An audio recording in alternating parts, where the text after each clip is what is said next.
Part 11 में हम अपने शूज़ रखेंगे और चप्पल, हम अभी अपना चप्पल रखेंगे। तो अभी हम जा रहे हैं दर्शन करने गाइस।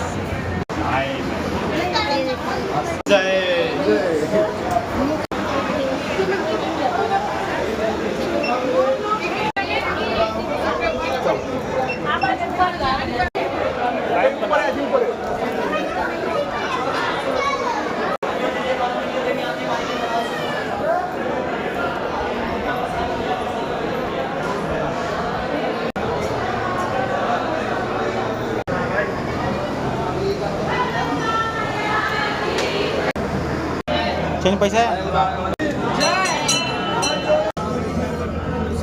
साइड से